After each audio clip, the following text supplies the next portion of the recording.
ലഹരി വിരുദ്ധ പരിപാടിയുടെ ഭാഗമായാണ് മുഖ്യമന്ത്രിയുടെ നിർദ്ദേശപ്രകാരം സ്കൂളുകളിൽ സൂംബ ഡാൻസ് പരിശീലനം തുടങ്ങിയത്. വിദ്യാഭ്യാസ വകുപ്പിൽ നിന്ന് ലഭിച്ച നിർദ്ദേശമനുസരിച്ച് ഇന്നലെ മുതൽ പല സ്കൂളുകളിലും സൂംബ പരിശീലനം നടന്നു. ഇത് മതവിശ്വാസത്തിനെതിരാണെന്നാണ് ഇ.കെ. സുന്നി വിഭാഗത്തിന്റെ വാദം. ആണും പെണ്ണും ഒരുമിച്ച് ചേർന്നുകൊണ്ട് നേരത്തെ ജനറൽ ഇക്വാലിറ്റി അല്ലെങ്കിൽ ജനറൽ ന്യൂട്രാലിറ്റി കൊണ്ടുവന്നതുപോലെ ഒരുമിച്ച് ആടിപ്പാടിയുള്ള ഒരു പ്രക്രിയ നമ്മുടെ യുവസമൂഹത്തിൽ കൊണ്ടുവരുന്നതിനുള്ള ഒരു പ്രവർത്തനത്തിന്റെ ഭാഗമായിട്ടാണ് മനസ്സിലാക്കേണ്ടത്. സ്ത്രീ പുരുഷ സങ്കലനത്തിന്റെ ഒരു പരിധി ഉണ്ട് എല്ലാ കാര്യത്തിലും. സമസ്തയുടെ വിദ്യാഭ്യാസ സ്ഥാപനങ്ങളിൽ അധാർമികമായ ഇത്തരം പ്രവണതകൾ നടപ്പാക്കാതിരിക്കാനാണ് അതാത് മാനേജ്മെന്റിന് സമസ്ത നിർദ്ദേശം കൊടുത്തിരിക്കുന്നത്. നിയമമായിട്ടോ അല്ലെങ്കിൽ നിർബന്ധ ബുദ്ധിയ നടപ്പാക്കണമെന്ന രീതിയിലോ വരികയാണെങ്കിൽ തീർച്ചയായും നമ്മുടെ പണ്ഡിതന്മാർ ഗവൺമെന്റിനെ സമീപിച്ച് ഇതിൽ നിന്ന് പിന്തിരിയാൻ ആവശ്യപ്പെടും. നമസ്കാരം പ്രിയ സുഹൃത്തുക്കളെ, നമ്മുടെ കേരളത്തിൽ ഇന്നിപ്പോൾ ചൂടേറിയ ഒരു ചർച്ച നടക്കുന്നതാണ്. സ്കൂളിൽ സൂംബ ഡാൻസ് വേണോ വേണ്ടയോ എന്നുള്ളത്. ഒരു വിഭാഗം പറയുന്നു സൂംബ ഡാൻസ് വേണം, മറ്റൊരു വിഭാഗം പറയുന്നു സൂംബ ഡാൻസ് വേണ്ട, അത് അവരുടെ മതവിശ്വാസത്തെ ഹനിക്കുന്നതാണ്. എന്ത് തന്നെ ആയിക്കോട്ടെ, ഈ സൂംബ ഡാൻസ് നമ്മുടെ കുട്ടികൾക്ക് ഗുണമാണോ അതോ അതുകൊണ്ട് എന്തെങ്കിലും ദോഷമുണ്ടോ, അതിന്റെ ശാസ്ത്രീയ വശം, അതിനെപ്പറ്റിയാണ് നമ്മൾ ഇന്ന് നമ്മുടെ ഈ വീഡിയോയിലൂടെ ചർച്ച ചെയ്യാൻ വേണ്ടി പോകുന്നത്. പ്രാരംഭമായി പറഞ്ഞോട്ടെ, ആരുടെ മതവിശ്വാസത്തെ ഹനിക്കാൻ വേണ്ടിയിട്ട് ചെയ്യുന്നൊരു വീഡിയോ ഒന്നുമല്ല, അങ്ങനെ ചെയ്യേണ്ട ആവശ്യവുമില്ല. മുസ്ലിം വിഭാഗത്തെ പറ്റി പറയുമ്പോൾ അവർക്ക് ആൺകുട്ടികളും പെൺകുട്ടികളും കൂടെ ഇടപഴകി ഇത്തരം രീതികളിലൊക്കെ ചെയ്യുന്നത് അത് അവരുടെ വിശ്വാസത്തെ മോശപ്പെടുത്തുന്ന കാര്യമാണ്. അപ്പോൾ അത് അങ്ങനെയുള്ള കാര്യത്തിൽ അവർക്ക് അവരുടെ വിശ്വാസം സംരക്ഷിക്കുവാനും ആചാരങ്ങളെ അനുഷ്ഠാനങ്ങളെയൊക്കെ നന്നായി കൊണ്ടുനടക്കുവാനും ഒക്കെ ഉള്ള ധാർമ്മികമായ അവകാശം അവർക്കുണ്ട്. അതവർ ചെയ്തോട്ടെ. അപ്പോൾ തന്നെ നമുക്ക് പറയാനുള്ളത് ഇത് ഒരു നല്ല ഒരു ആക്ടിവിറ്റി ആണ് എന്നുള്ളതാണ് എൻ്റെ ഒരു അഭിപ്രായം. എൻ്റെന്ന് മാത്രമല്ല, പൊതുവായിട്ടുള്ള ഒരു അഭിപ്രായം ഈ വിഷയത്തിൽ കേരളത്തിൽ ഉന്നയിച്ചപ്പോൾ കേരളത്തിലെ ഭൂരിപക്ഷം വരുന്ന ജനവിഭാഗവും അഭിപ്രായപ്പെടുന്നത് ഇത് നല്ലത് തന്നെയാണ്. ഇതിന് പ്രാരംഭമായിട്ട് നമ്മുടെ മുഖ്യമന്ത്രി ശ്രീമാൻ പിണറായി വിജയന് പ്രത്യേകമായിട്ടുള്ള ഒരു സ്പെഷ്യൽ താങ്ക്സ് അദ്ദേഹത്തോട് പറയട്ടെ. കാരണം കുറെ തീരുമാനങ്ങൾ, പാളിപ്പോയ തീരുമാനങ്ങളുടെ ഇടയിൽ അദ്ദേഹം എടുത്തൊരു നല്ല തീരുമാനം ആണ് എന്നുള്ളതാണ്. അതാണ് അദ്ദേഹത്തിന്റെ ഒരു ഇനിഷ്യേറ്റീവിലാണ് ഈ ഒരു സംഭവം വന്നിട്ടുള്ളത്. അപ്പോൾ അത് ഏതായാലും നന്നായി എന്നുള്ളതാണ് അഭിപ്രായം. പ്രത്യേകിച്ച് നമ്മുടെ കലാലയത്തിൽ ഇന്ന് നമുക്കറിയാം, കുട്ടികളൊക്കെ വളരെ ബിസി ആയിട്ടുള്ള ഷെഡ്യൂളുള്ള കുട്ടികളാണ്. മതപഠനവും ട്യൂഷൻ, സ്കൂള്, ഇങ്ങനെ എല്ലാം കൂടെ കഴിയുമ്പോൾ ആകെപ്പാടെ മക്കൾക്ക് ഒന്ന് റിലാക്സ് ചെയ്യാൻ പറ്റുന്ന സമയവും സാഹചര്യങ്ങളും ഒക്കെ വളരെ ചുരുക്കമാണ്.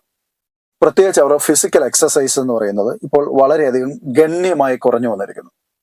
ഇപ്പൊ പല ക്ലാസ്സുകൾക്കും പോകുന്നവരുണ്ട്, ഓൺലൈൻ ക്ലാസ്സുകളുണ്ട്. ശരിക്കും പറഞ്ഞു കഴിഞ്ഞാൽ മക്കൾക്ക് മര്യാദയ്ക്കൊന്ന് ഉറങ്ങാൻ പോലും നേരം കിട്ടുന്നില്ല എന്നുള്ളതാണ് വാസ്തവമായ കാര്യം. അത്രയധികം വിദ്യാഭ്യാസത്തിന് പ്രാധാന്യം കൊടുക്കുന്ന ഒരു കാലഘട്ടം. ഈ പ്രാധാന്യം അവരെ വല്ലാതെ ഒരു സൊഫസ്റ്റിക്കേറ്റഡ് ആയിട്ടുള്ള ഒരു അന്തരീക്ഷത്തിലേക്കാണ് കൊണ്ടുപോകുന്നത്. ആകെപ്പാടെ അവർ എന്റർടൈൻമെന്റ് കണ്ടെത്തുന്നത് മൊബൈലിൽ നിന്നാണ്. അപ്പോൾ ഇങ്ങനെ മൊബൈൽ ജീവിതവും കലാലയ ജീവിതവും മറ്റവരുടെ ബിസി ആയിട്ടുള്ള ഷെഡ്യൂളിന്റെ ഇടയ്ക്കൊന്നും വേണ്ടുന്ന വിധം ശാരീരികമായിട്ടുള്ള വ്യായാമം അവർക്ക് കിട്ടുന്നില്ല. അതുകൊണ്ട് തന്നെ പലപ്പോഴും നമ്മുടെ കുട്ടികൾ വളരെ ചെറു പ്രായത്തിൽ തന്നെ പലവിധമായിട്ടുള്ള രോഗങ്ങൾക്ക് അഡിക്റ്റ് ആയി പോകുന്നതായിട്ട് നമുക്ക് കാണാൻ വേണ്ടി സാധിക്കുന്നുണ്ട്. എന്തുകൊണ്ടാണെന്ന് ചോദിച്ചു കഴിഞ്ഞാൽ മാനസികമായ സമ്മർദ്ദവും അതേപോലെ തന്നെ ശാരീരികമായിട്ടുള്ള വ്യായാമക്കുറവുമാണ് ഇതിന് കാരണം എന്നുള്ളതാണ് നമുക്ക് മനസ്സിലാക്കാൻ വേണ്ടി സാധിക്കുന്നത്. അപ്പൊ അത്തരം ഒരു ബിസി ഷെഡ്യൂൾ ഉള്ള കുട്ടികൾക്ക് അവരുടെ കലാലയത്തിന്റെ അവരുടെ ഒരു ഭാഗമായി തന്നെ ഇത്തരം വ്യായാമങ്ങൾ അവർക്ക് കൊടുക്കാൻ സാധിക്കുന്നു എന്ന് പറയുന്നത് വളരെ നല്ല ഒരു കാര്യമാണ്. എസ്പെഷ്യലി നമ്മുടെ പെൺകുട്ടികൾ, അതും പ്രായപൂർത്തിയായ പെൺകുട്ടികൾ, അവർക്ക് മാസത്തിലുള്ള മാസമുറകളും കാര്യങ്ങളും ഒക്കെ വരുമ്പോൾ ഇവരനുഭവപ്പെടുന്ന മാനസിക സമ്മർദ്ദം എന്ന് പറയുന്നത് വളരെ വലുതാണെന്നുള്ളത് നമുക്ക് മനസ്സിലാക്കാം. നമ്മൾ ഓരോരുത്തരും പേരൻസ് ആണ്, നമുക്ക് കുട്ടികളുണ്ട്. ആ കുട്ടികൾക്ക് ഉള്ള ശാരീരികമായിട്ടുള്ള ബുദ്ധിമുട്ടുകളും മാനസികമായിട്ടുള്ള ബുദ്ധിമുട്ടുകളും ഒക്കെ നമുക്കറിയാം. പലപ്പോഴും വളരെ കഠിനമായ പെയിനിലൂടെയാണ് അവർ ആ സമയത്ത് കടന്നു പോകുന്നത്. അപ്പോൾ ഇത്തരം രീതിയിലുള്ള എക്സസൈസുകൾ അവർക്ക് കൊടുക്കുമ്പോൾ അവർക്ക് മാനസികമായിട്ടുള്ള ഒരു റിലാക്സേഷൻ ലഭിക്കുന്നതിനോടൊപ്പം അവരുടെ ശരീരത്തിനും കൂടി ഒരു വ്യായാമം കൊടുക്കുമ്പോൾ ഇത്തരം പെയിനുകൾ റെഡ്യൂസ് ചെയ്യാനും കുറച്ചും കൂടി അവർക്ക് വളരെ റിലാക്സ്ഡ് ആവാനും ഫിസിക്കലി റിലാക്സ്ഡ് ആവാനും ഒക്കെ സാധിക്കും. ഇതൊരു റെഗുലർ വൈസിൽ കൊടുക്കുകയാണെങ്കിൽ കുട്ടികൾക്ക് ഇത്തരം രീതിയിലുള്ള അവരുടെ മാനസിക സമ്മർദ്ദങ്ങൾ കുറയ്ക്കാം. ഇത് ഒരു ഫിസിക്കൽ കണ്ടീഷനെ പറ്റിയാണ് പറയുന്നത്. നെക്സ്റ്റ് അവരുടെ ഒരു അക്കാഡമിക് ആയിട്ടുള്ള ഇത്തരം വളരെ സിസ്റ്റമാറ്റിക് ആയിട്ട് പോകുന്ന ഒരു സംഭവം, പഠനം പഠനം പഠനം പഠനം എപ്പോഴും പഠനം. ഈ പഠനത്തെ പറ്റിയുള്ള ഓവർ ടെൻഷനും കാര്യങ്ങളുടെ ഇടയ്ക്ക് ഇത് കുട്ടികൾക്കും അതേപോലെ തന്നെ അധ്യാപകർക്കും ഒരുപോലെ റിലാക്സ് ചെയ്യാൻ പറ്റുന്ന നല്ല ഒരു ആക്ടിവിറ്റി ആയിട്ടാണ് എനിക്ക് മനസ്സിലാക്കാൻ വേണ്ടി സാധിക്കുന്നത്. കുഞ്ഞുങ്ങൾ കാരണം അവർ ഈ പഠനത്തിന്റെ ഇടയ്ക്ക് എന്ന് പറയുമ്പോൾ അവർക്ക് ഇങ്ങനെ ഒരു ടൈം അലൗഡ് ചെയ്ത് കിട്ടുമ്പോൾ ആ ഒരു സമയത്ത് അവർ കൂടുതൽ ഇത്തരം ആക്ടിവിറ്റീസുകൾ ചെയ്യാൻ വേണ്ടിയിട്ട് താല്പര്യം പ്രകടിപ്പിക്കുന്നതായിട്ട് നമുക്ക് കാണാൻ വേണ്ടി സാധിക്കുന്നുണ്ട്. എന്തുകൊണ്ടാണെന്ന് ചോദിച്ചു കഴിഞ്ഞാൽ അവർക്കിത് വലിയ മെന്റലി ഭയങ്കര ഒരു നല്ലൊരു അന്തരീക്ഷമാണ്. നല്ല മെന്റലി അവർക്ക് കൂൾ ആവാൻ വേണ്ടിയിട്ട് സഹായിക്കുന്നതായിട്ട് കാണാൻ വേണ്ടി സാധിക്കുന്നുണ്ട്. അത് തന്നെയാണ് ഇതിന്റെ ഏറ്റവും വലിയ ഒരു ഗുണമെന്ന് പറയുന്നത്. നമ്മുടെ കുഞ്ഞുങ്ങളെ മെന്റലി ഫ്രീ ആക്കി എടുക്കാം. അവർക്ക് ഈ പഠനം എന്നുള്ള ആ ചിന്തകളുടെ ഇടയ്ക്ക് അവർക്ക് കുറച്ചും കൂടി ഒന്ന് ഒരു ബ്രീത്തിങ് സ്പേസ് എടുക്കാൻ വേണ്ടിയിട്ട് പറ്റുന്ന ഒരു ടൈമാണ്. മാത്രവുമല്ല അധ്യാപകരും വിദ്യാർത്ഥികളും മറ്റെല്ലാവരും കൂടി ഒരുമിച്ച് ചേർന്നുകൊണ്ട് അവർക്ക് ഇത്തരം ആക്ടിവിറ്റികളിൽ ഇടപെടുമ്പോൾ അധ്യാപകരും വിദ്യാർത്ഥികളും തമ്മിലുള്ള ബന്ധം കുറച്ചും കൂടി ദൃഢമാക്കാൻ വേണ്ടി സാധിക്കുന്നുണ്ട്. കുട്ടികൾക്ക് കുറച്ചും കൂടി പഠനത്തിൽ ഒരു താല്പര്യം കൂടാൻ വേണ്ടിയിട്ടും കലാലയത്തിലേക്ക് വരാനുള്ള ഒരു താല്പര്യമൊക്കെ കൂട്ടുന്ന ഒരു കാര്യമായിട്ടാണ് എനിക്ക് ഇതിനെ വിലയിരുത്താൻ വേണ്ടി സാധിക്കുന്നത്. ഇനി ഇതിനകത്ത് വന്നിരിക്കുന്ന കുറെ വിമർശനങ്ങളുണ്ട്. ഇത് അല്പവസ്ത്രം ധരിച്ചുകൊണ്ട് ആണും പെണ്ണും കൂടി ഇടപഴകി ചെയ്യുന്നതാണെന്ന്. അപ്പോൾ നമ്മൾ തളിപ്പറമ്പ് സ്കൂളിൽ ഈ സൂംബ ഡാൻസ് അവിടെ നടത്തുന്നതായിട്ട് അത് ഷൂട്ട് ചെയ്ത് നമുക്ക് സോഷ്യൽ മീഡിയയിൽ ഇന്ന് അവൈലബിൾ ആണ്. ഞാൻ ആ ദൃശ്യം മുഴുവനും കണ്ടിരുന്നു. ആ ദൃശ്യത്തിൽ എവിടെയും നമുക്ക് അല്പവസ്ത്രധാരികളെ കാണാൻ വേണ്ടി സാധിച്ചില്ല. അവിടെ സ്കൂൾ യൂണിഫോമിന്റെ മേളിൽ സ്പെഷ്യലി ഇതിനുവേണ്ടി തന്നെ ഡിസൈൻ ചെയ്തിട്ടുള്ള ഒരു ടീഷർട്ട് ഒക്കെ ഇട്ടുകൊണ്ടാണ് പെൺകുട്ടികൾ ഇത്തരം സൂംബ ഡാൻസ് ആക്ടിവിറ്റീസിന് ചെയ്യുന്നത്. അപ്പോൾ അല്പവസ്ത്രധാരികളായിട്ട് സൂംബ ഡാൻസ് ചെയ്യുക എന്ന് പറയുന്ന അല്ലെങ്കിൽ ചെയ്യുന്നു എന്ന് പറയുന്ന ആ ഒരു വിമർശനം നമ്മൾ പാടെ തള്ളിക്കളയേണ്ടതാണ്. അതിനകത്ത് യാതൊരു വിധത്തിലുമുള്ള യാഥാർത്ഥ്യം ഇല്ല എന്നുള്ളതാണ്. പിന്നെ പെൺകുട്ടികളും ആൺകുട്ടികളും കൂടെ മിക്സ് ചെയ്തിട്ടുള്ള പല സൂംബ ഡാൻസ് പുറമേ ചെയ്യുന്നവര് പെൺകുട്ടികളും ആൺകുട്ടികളും ഒക്കെ അത് പ്രായപൂർത്തിയായ പുരുഷന്മാരും സ്ത്രീകളുമാണ് അവര് ചെയ്യുന്നുണ്ട്. പക്ഷെ എന്നിരുന്നാൽ പോലും അത് അത്രയും വൾഗറായിട്ട് അവരുടെ ബോഡികൾ തമ്മിൽ കണക്ട് ആയതുകൊണ്ടോ ടച്ച് ചെയ്തോ ഒന്നും അല്ല എവിടെയും ഇത് ചെയ്യുന്നത്. ഇൻഡിവിജ്വലി അവർക്ക് വളരെ ഫ്രീ ആയിട്ട് നിന്ന് കളിക്കാൻ പറ്റുന്ന ഒരു 2 കൈ വിട്ട് അകലത്തിൽ ആണ് നിന്ന് പലപ്പോഴും ഇത് ചെയ്യാറുള്ളത്. അപ്പോ അവിടെ നമുക്കത് കാണാൻ വേണ്ടി സാധിക്കുന്നെങ്കിലും കലാലയത്തിൽ വന്നപ്പോൾ പെൺകുട്ടികൾ തനിച്ചും ആൺകുട്ടികൾ സെപ്പറേറ്റുമായിട്ടുള്ള രീതിയിലാണ് ഇപ്പോൾ അത് ഡിസൈൻ ചെയ്തിരിക്കുന്നത്. ഫ്യൂച്ചറിൽ ഇനി അത് മാറുമോ ഇല്ലയോ എന്നുള്ളത് എനിക്കറിയത്തില്ല.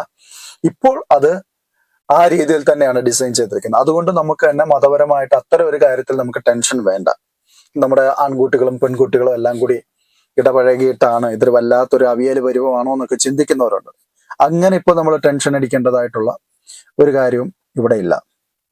ഇനി അടുത്തതായിട്ട് പറയുകയാണെന്നുണ്ടെങ്കിൽ ഇതിപ്പോ ഈ കുട്ടികളുടേതായിട്ടുള്ള ഒരു മാനസികമായ ഉല്ലാസത്തിനും ഒരു മെന്റൽ റിലാക്സേഷനും വേണ്ടിയിട്ടാണല്ലോ നമ്മൾ ഇത് ചെയ്യുന്നത്. അപ്പോൾ അതിന് നമ്മൾ കൂടുതൽ പ്രാധാന്യം കൊടുക്കണം. അവരെ കൂടുതൽ ഇതിലേക്ക് നമ്മൾ ഇൻവോൾവ് ചെയ്യിപ്പിക്കണം എന്നുള്ളതാണ് എൻ്റെ ഒരു അഭിപ്രായം. കാരണം നമ്മുടെ കുഞ്ഞുങ്ങളുടെ മെന്റൽ ഹെൽത്ത് ആണല്ലോ നമുക്ക് ഇമ്പോർട്ടന്റ്. അപ്പോൾ പഠനം എപ്പോഴും പ്രാധാന്യം അർഹിക്കുന്നതാണെങ്കിൽ പോലും പഠനത്തിലേക്ക് അവരെ പ്രോത്സാഹിപ്പിക്കുന്നതായിട്ടുള്ള കാര്യങ്ങൾക്ക് അതിനും കൂടി നമ്മൾ പ്രാധാന്യം കൊടുക്കുന്നുവെങ്കിൽ അവരുടെ പഠനത്തിൽ നമുക്ക് നല്ല റിസൾട്ടുകൾ കൊണ്ടുവരാൻ വേണ്ടി സാധിക്കും എന്നുള്ളത് കൊണ്ട് തന്നെ കുട്ടികളെ നമ്മൾ അത്തരം കാര്യങ്ങളിലേക്ക് നമ്മൾ പ്രചോദിപ്പിക്കണം എന്നുള്ളതാണ് എൻ്റെ ഒരു പൊതുവായ അഭിപ്രായം. ഇനി അടുത്തതായിട്ട് പറയുകയാണെങ്കിൽ ഇത് മതപരമായ വിശ്വാസത്തിന്റെ കാര്യമാണ്. മുസ്ലിം വിഭാഗത്തിൽപ്പെട്ടവർക്ക് അത് ബുദ്ധിമുട്ടാണെന്നുണ്ടെങ്കിൽ നമുക്ക് ഇത് ചെയ്യാൻ പറ്റുന്ന ഒരു കാര്യമെന്ന് പറഞ്ഞാൽ നമ്മുടെ കുട്ടികളെ എസ്പെഷ്യലി മദ്രസകളിലുമായി ബന്ധപ്പെട്ടിരിക്കുന്ന അല്ലെങ്കിൽ നമ്മുടെ മോസ്കുമായിട്ട് ബന്ധപ്പെട്ടിരിക്കുന്ന ആൾക്കാരെ അവരെ പറഞ്ഞ് നമുക്ക് കാര്യങ്ങൾ മനസ്സിലാക്കി കൊടുക്കുകയും, അവരിൽ താല്പര്യമില്ലാത്തവരെ ഈ ഒരു കാര്യത്തിലേക്ക് ഇടപെടിക്കാതിരിക്കാൻ വേണ്ടിയിട്ട് അവർക്ക് നമുക്കൊരു അവയർനെസ് ക്ലാസ് കൊടുക്കുക എന്നുള്ളതല്ലേ. അല്ലാതെ ഇത് കലാലയത്തിൽ മുഴുവനായിട്ട് എല്ലാവരും ഇത് ഒഴിവാക്കണം, ഇത് വേണ്ട എന്ന് പറയുന്നത് അതൊരു തെറ്റായ നടപടിയാണ്. കാരണം ഈ കലാലയത്തിൽ വരുന്നത് മുസ്ലിം വിഭാഗത്തിൽപ്പെട്ട കുട്ടികൾ മാത്രമല്ല, ക്രൈസ്തവ വിഭാഗത്തിലും അതേപോലെ ഹൈന്ദവ വിഭാഗത്തിൽപ്പെട്ടവരും എല്ലാവരും ഉണ്ട്. മറ്റ് മതങ്ങളൊന്നും തന്നെ ഇല്ലാത്ത ആൾക്കാരും ഉണ്ട്. അപ്പോൾ നമ്മൾ അതിനൊരു പൊതുവായിട്ട് ഏതെങ്കിലും ഒരു വിഭാഗത്തിന്റെ താല്പര്യത്തെ സംരക്ഷിക്കാൻ വേണ്ടിയിട്ട് അത്തരം ഒരു ആക്ടിവിറ്റി നമ്മൾ പൊതുവായിട്ട് വേണ്ട എന്ന് വെക്കുന്നതിനോട് യാതൊരുവിധ ലോജിക്കും ഇല്ല എന്നുള്ളതാണ് എൻ്റെ അഭിപ്രായം. അതുകൊണ്ട് തന്നെ നമ്മൾ ഇങ്ങനെ ഒരു അഭിപ്രായം പറയുന്നത് കൊണ്ട് തന്നെ ആരുടെയും വിശ്വാസത്തെ ഹനിക്കാൻ വേണ്ടിയിട്ടൊന്നുമല്ല ഇത് പറയുന്നത്. ഇത് ഇപ്പോൾ നമ്മൾക്കറിയാം, പല ഈ രാഷ്ട്രീയ പാർട്ടികള്, എസ്പെഷ്യലി CPM പോലുള്ള സംഘടനകളിൽ സജീവമായിട്ടിരിക്കുന്ന രാഷ്ട്രീയ നേതാക്കന്മാരുടെ അണികളൊക്കെ ഉണ്ട്. അവരൊക്കെ പല മതവിഭാഗങ്ങളിൽ നിന്ന് വരുന്നവരൊക്കെയാണ്. അപ്പോൾ ഈ സംഘടനയുടെ ഒരു ചട്ടവും അതിന്റെ ഇതും വെച്ചിട്ട് മതപരമായ കാര്യങ്ങളിലൊന്നും ഇടപെടാൻ പാടില്ല എന്നുള്ളത്. അങ്ങനെ തീവ്രമായ ആശയത്തിൽ നിൽക്കുന്നവരുടെ കുട്ടികളുണ്ട്, മുസ്ലിം വിഭാഗത്തിൽ നിൽക്കുന്ന കുട്ടികളൊക്കെ ഉണ്ട്. അപ്പൊ ഇവരൊക്കെ ശരിക്കും പറഞ്ഞു കഴിഞ്ഞാൽ ആ മതപരമായിട്ടുള്ള ആ ഒരു ചട്ടക്കൂടിൽ നിൽക്കാത്തത് കൊണ്ട് തന്നെ അവരെ പോലുള്ളവർക്കും ഇത് ഒരു കുഴപ്പമില്ലാത്ത കേസാണെന്ന് നോക്കാം. അപ്പൊ നമ്മൾ ഇതിനെ മൊത്തത്തിൽ അവോയ്ഡ് ചെയ്യുന്നതിനെക്കാട്ടി നല്ലത് താല്പര്യമുള്ളവർ ചെയ്യട്ടെ. ഇതിനെ താല്പര്യമില്ലാത്ത തീവ്രമായ ഈ ആശയങ്ങളെ മുറുകെ പിടിക്കുന്നവരാണെന്നുണ്ടെങ്കിൽ അവരെ നമുക്കൊരു ബോധവൽക്കരണത്തിലൂടെ ഈ ഒരു പ്രശ്നത്തിൽ നിന്നും അല്ലെങ്കിൽ ഈ ഒരു കാര്യത്തിൽ നിന്നും നമുക്ക് അവരെ മാറ്റി നിർത്താൻ വേണ്ടി സാധിക്കുന്നതാണ്. അപ്പോൾ സൂംബ ഡാൻസ് ഒരിക്കലും തെറ്റാണ്. സൂംബ ഡാൻസ് എന്നല്ല, ഒരു ഫിസിക്കൽ ആക്ടിവിറ്റീസും നമ്മുടെ സ്കൂളുകളിൽ നമ്മളത് നിഷേധിക്കേണ്ടതായിട്ടില്ല എന്നുള്ളതാണ് പറയാൻ വേണ്ടി സാധിക്കുക. എവിടെ നമ്മൾ അല്പവസ്ത്രധാരികളോ അല്ലെങ്കിൽ ആൺകുട്ടികളും പെൺകുട്ടികളും തമ്മിൽ സെക്ഷുവൽ ആയിട്ടുള്ള ഒരു കണക്ഷൻ വരുന്ന ഒരു രീതിയിലുള്ള കാര്യങ്ങളും ഇവിടെ സംഭവിക്കുന്നില്ല. അതാണല്ലോ ഈ ഇപ്പോൾ നമുക്ക് മുസ്ലിം വിഭാഗത്തിൽപ്പെട്ടവര് ആശങ്ക പ്രകടിപ്പിക്കുന്നതിന്റെ ഏറ്റവും പ്രധാനപ്പെട്ട കാര്യം. അവര് അത്തരം രീതികളിലൊക്കെ ഇടപഴകി അവർ വഴിതെറ്റി പോകുമെന്നൊക്കെ. ഇത് വഴിതെറ്റുന്നതായിട്ടുള്ള യാതൊരുവിധ കാര്യങ്ങളും ഇതിനകത്തില്ല എന്ന് മാത്രവുമല്ല, ഇത് നമ്മുടെ കുഞ്ഞുങ്ങളെ കൂടുതൽ ഊർജ്ജസ്വലരും കൂടുതൽ അവരെ കായികമായിട്ട് അവര് വളരെയധികം റിലാക്സ്ഡ് ആവുകയും അവരുടെ വിദ്യാഭ്യാസത്തിലും അവരുടെ കലാലയത്തോടുള്ള താല്പര്യവും എല്ലാം വർദ്ധിക്കുന്ന രീതിയിലാണ് ഈ ഒരു കാര്യം എന്നുള്ളതാണ് എനിക്ക് മനസ്സിലാക്കാൻ വേണ്ടി സാധിക്കുന്നത്. അപ്പോൾ എൻ്റെ ഒരു അഭിപ്രായത്തിൽ ഈ സൂംബ ഡാൻസ് എന്ന് പറയുന്നത് ഏതെങ്കിലും ഒരു പ്രത്യേക കലാലയങ്ങളിലോ ഒരു പ്രത്യേക മേഖലയിലോ അല്ലെങ്കിൽ ഒരു പ്രത്യേക വിഭാഗത്തിന്റെ ഇടയ്ക്കോ മാത്രമല്ല, ഐ മീൻ ഹൈസ്കൂളിലോ UPയിലോ ഒന്നും മാത്രമല്ല, എല്ലാ വിദ്യാഭ്യാസ സ്ഥാപനങ്ങളിലും ഇത് ഏറ്റവും ഇമ്പോർട്ടന്റ് ആയിട്ടുള്ള ഒരു നിർബന്ധമായിട്ടുള്ള ഒരു കാര്യമാക്കി തന്നെ മാറ്റണം. കാരണം നമ്മുടെ കുഞ്ഞുങ്ങൾക്ക് ഒരുപാട് ഗുണം ചെയ്യുന്ന ഒരു കാര്യമാണ്. മാത്രവുമല്ല അവർക്കൊരു എക്സസൈസ് എന്ന് പറയുന്ന ഒരു ബോധം ഇന്ന് പൊതുവെ നമ്മുടെ മലയാളികളുടെ ഇടയിൽ നമുക്ക് കുറവുള്ളൊരു കാര്യമാണ് വ്യായാമത്തെ പറ്റിയുള്ള ഒരു ബോധ്യം. നമ്മുടെ ചെറുപ്പത്തിലേ നമ്മുടെ ജീവിതത്തിന്റെ ഒരു ചിട്ടയുടെ ഭാഗമായി മാറണം. വ്യായാമം ചെയ്യുക, ആരോഗ്യവാന്മാരായിരിക്കുക, ആരോഗ്യമുള്ള ഒരു ജനറേഷനെ നമുക്ക് സൃഷ്ടിച്ചെടുക്കാൻ വേണ്ടി സാധിക്കും. മാനസികമായിട്ടും ഒരു നല്ലൊരു വെൽബീയിങ് ആയിട്ടുള്ള ഒരു സിറ്റുവേഷൻ നമ്മുടെ കുട്ടികളുടെ ഇടയിലേക്ക് കൊണ്ടുവരാൻ വേണ്ടിയിട്ട് ഇത്തരം ആക്ടിവിറ്റീസ് നല്ലതാണ്. അപ്പൊ പണ്ടുള്ള കാലങ്ങളിൽ നമുക്ക് PTA പീരീഡ് എന്ന് പറഞ്ഞാൽ ഒരു 3/4 മണിക്കൂർ കിട്ടും. ആ 3/4 മണിക്കൂർ നമ്മൾ കളിച്ച് ഓടിയും ചാടിയും എല്ലാം ചെയ്യും. അപ്പൊ അന്നത്തെ കാലഘട്ടത്തിൽ അത് മതി. കാരണം നമ്മൾ അന്ന് കൂടുതലും ഇന്നത്തെ പോലെ വണ്ടി സൗകര്യങ്ങളും കാര്യങ്ങളും ഒന്നുമില്ല. ഫിസിക്കൽ ആക്ടിവിറ്റീസ് ഒരുപാടുണ്ട്. വീടുകളിലാണെങ്കിൽ പോലും ഒരുപാട് പണികൾ എടുക്കണം. ഇന്നത്തെ തലമുറ അങ്ങനല്ല, അവർക്ക് പണിയൊന്നും ചെയ്യേണ്ടതായിട്ടുള്ള കാര്യമില്ല. പിന്നെ സ്കൂളിൽ വരുന്നതും പോകുന്നതും ഒക്കെ വാഹനങ്ങളിലാണ്.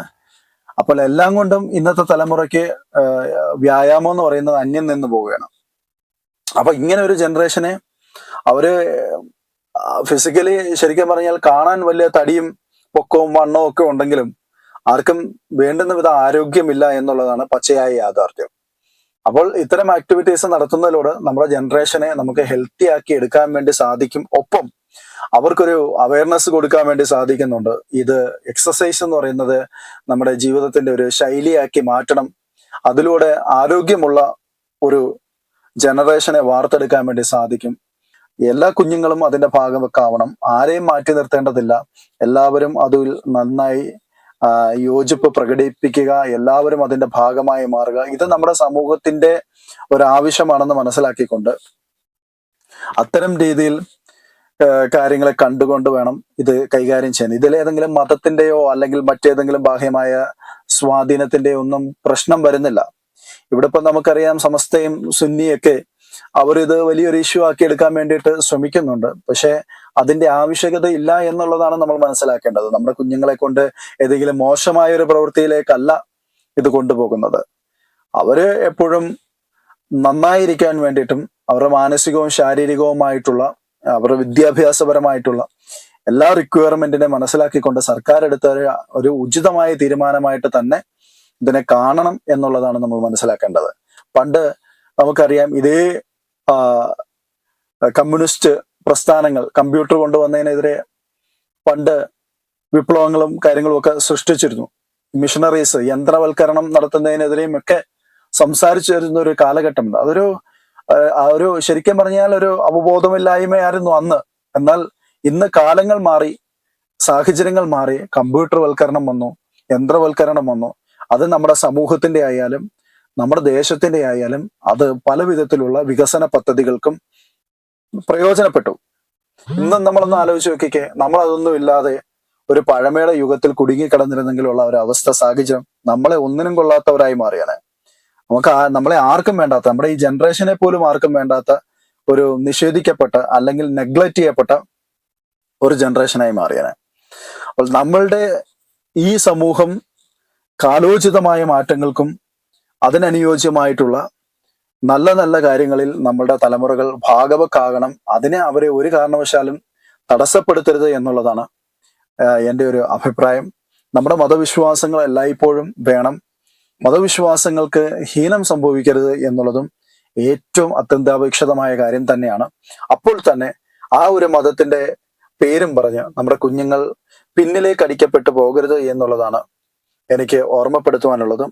ഞാൻ പറഞ്ഞല്ലോ, തുടക്കത്തിലെ ഞാൻ പറഞ്ഞത്, ആരും നമ്മള് ഈ ഒരു മതവിശ്വാസത്തിന്റെ ഒന്ന് പ്രാധാന്യം മോശപ്പെടുത്തിക്കൊണ്ട് സംസാരിക്കുന്നതല്ല. എല്ലാം വേണം നമുക്ക്. ഒപ്പം തന്നെ നമ്മുടെ കുഞ്ഞുങ്ങളും അഡ്വാൻസ്ഡ് ആയിട്ട് മാറണം എന്നുള്ളതാണ്. അപ്പോൾ ഇതിന്റെ ഉന്നത വിദ്യാഭ്യാസ മന്ത്രി ആർ ബിന്ദു അവര് ഒരു പരാമർശം നടത്തി. നമ്മൾ അങ്ങനെയുള്ള പരാമർശം അവരെ സംബന്ധിച്ചിടത്തോളം പറയുന്നത് നല്ല പോസിറ്റീവ് ആയിട്ടുള്ളൊരു കാര്യമാണ്. പക്ഷെ അപ്പോൾ തന്നെ പറയുന്നു ഇത് 6-ാം നൂറ്റാണ്ടിൽ കുടുങ്ങിക്കിടക്കുന്നവരുടെ ചിന്താഗതിയാണെന്ന്. ശരിയാണ്, ഒരു പക്ഷെ അത് അങ്ങനെ ആയിരിക്കാം. നമ്മൾ ആരെയും വിമർശിക്കണ്ട, അവരവരുടെ വിശ്വാസത്തെ നിൽക്കട്ടെ. നമുക്കതല്ലാതെ വേറെന്താ പറയാൻ പറ്റുക?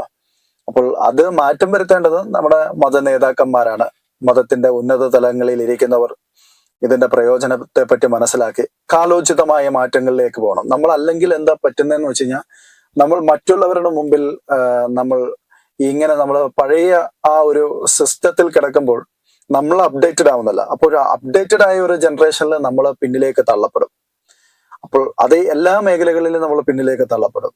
അങ്ങനെ നമ്മുടെ ആ ഒരു ജനറേഷനെ പിന്നിലേക്ക് തള്ളിപ്പെടാൻ വേണ്ടിയിട്ട് നമ്മൾ അതിനെ അങ്ങനെ ആക്കി കൊടുക്കരുത്. നമ്മൾ അവരെ പ്രോത്സാഹിപ്പിക്കുക. ഒപ്പം നമ്മുടെ വിദ്യാഭ്യാസം, ഹെൽത്തി ആയിട്ടുള്ള മതവിദ്യാഭ്യാസവും കാര്യങ്ങളും ഒക്കെ അവർക്ക് കൊടുക്കുക. എന്നിട്ട് അത് അവർ ഡിസൈഡ് ചെയ്യാണ്, അവർക്ക് ഏതാണ് നല്ലത് മോശം എന്നുള്ളതൊക്കെ അവർക്ക് ഡിസൈഡ് ചെയ്യാൻ വേണ്ടിയിട്ടുള്ള ഒരു കഴിവ്, പ്രാപ്തി ഉണ്ടാക്കി കൊടുക്കുക എന്നുള്ളതാണ് പേരൻസ് എന്നുള്ള നിലയ്ക്ക് മതപണ്ഡിതന്മാരും നമ്മുടെ മോസ്ക് ആവട്ടെ, ചർച്ചുകളാകട്ടെ, അമ്പലങ്ങളാവട്ടെ, ഇതെല്ലാം ചെയ്യേണ്ടത് അത്രയും മാത്രം. നമ്മൾ ഒന്നും അവരെ അടിച്ചേൽപ്പിക്കാൻ നിൽക്കരുത്. നമ്മൾ അടിച്ചേൽപ്പിക്കാൻ നിൽക്കുമ്പോഴാണ് പലപ്പോഴും അവര് നമ്മുടെ കയ്യിൽ നിന്നും വിട്ടുപോകുന്നത് എന്നുള്ളതാണ് മനസ്സിലാക്കേണ്ടിയിരിക്കുന്നത്. ഇപ്പോൾ ഇന്ന് ഇതിന്റെ പല വീഡിയോകളും ഞാൻ കണ്ടിരുന്നു, ഈ സൂംബ ഡാൻസ് ചെയ്യിപ്പിക്കുന്നതായിട്ടുള്ള.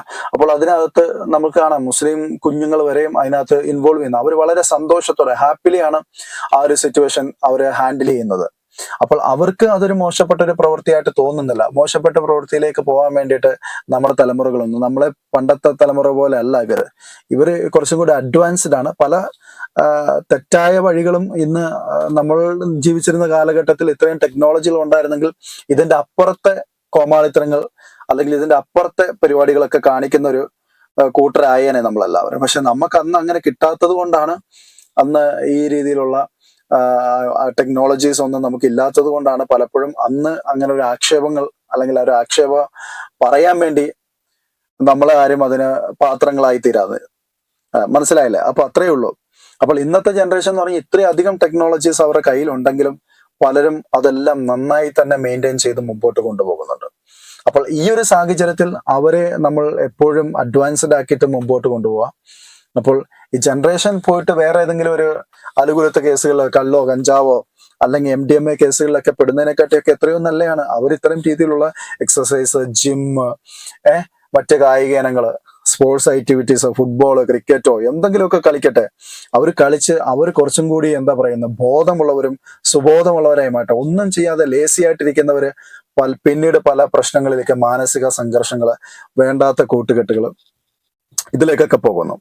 അങ്ങനെ പോയി നമ്മുടെ തലമുറകൾ ഒന്നും അല്ലാതെ നശിച്ചു പോകുന്നതിനെക്കാട്ടിയൊക്കെ എത്രയോ നല്ലതാണ് നമ്മുടെ കലാലയത്തിൽ നിന്ന് തന്നെ ഇത്തരം ആരോഗ്യപരമായിട്ടുള്ള ആ കാര്യപരിപാടികളിൽ അവർ പങ്കുചേരുകയും പിന്നീട് അവർ അതിൻ്റെതായിട്ടുള്ള അഡ്വാൻസ് ലെവലിലേക്ക് മാറുകയും ഒക്കെ ചെയ്ത് ഒരു നല്ലൊരു ജനറേഷനായിട്ട് മുമ്പോട്ട് പോകട്ടെ. നമുക്ക് പേരൻസിനെ നോക്കണമല്ലോ.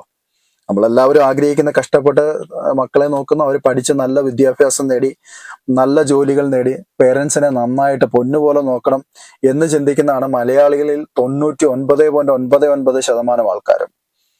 അപ്പൊ അത്തരം നമ്മളുടെ കാഴ്ചപ്പാടുകൾക്ക് അനുസൃതമായിട്ട് അവർ നമ്മളെ നല്ല രീതിക്ക് നമ്മളെ നോക്കണമെന്ന് നമ്മൾ ആഗ്രഹിക്കുന്നുണ്ടെങ്കിൽ, അല്ലെങ്കിൽ അവർ നല്ല ഭാവിയിലേക്ക് വരണമെന്ന് നമ്മൾ ആഗ്രഹിക്കുന്നുണ്ടെങ്കിൽ അവരെ ഇപ്പോഴേ വളരെ ചെറുപ്പത്തിലെ അവരെ നല്ല കാര്യങ്ങളിലേക്ക് അവരുടെ മൈൻഡ് ഡൈവേർട്ട് ചെയ്തോളൂ. അവരെ മോശപ്പെടുത്താനായിട്ടുള്ള ഒരുപാട് കാര്യങ്ങൾ, ഒരുപാട് അവസരങ്ങൾ അവരുടെ മുമ്പിൽ തുറന്നു കിടക്കാണ്. അപ്പോൾ അവരെ ഏതിലേക്ക് പോകണമെന്ന് തീരുമാനിക്കുന്നത് നമ്മുടേതായിട്ടുള്ള അതിനകത്തൊരു ഇൻഫ്ലുവൻസും ഉണ്ട്. നമ്മൾ അവരെ നല്ലതിലേക്ക് പറഞ്ഞു വിടുന്നുവെങ്കിൽ ഫ്യൂച്ചറിൽ അവരെ പറ്റി നമുക്ക് ടെൻഷൻ അടിക്കേണ്ടി വരത്തില്ല.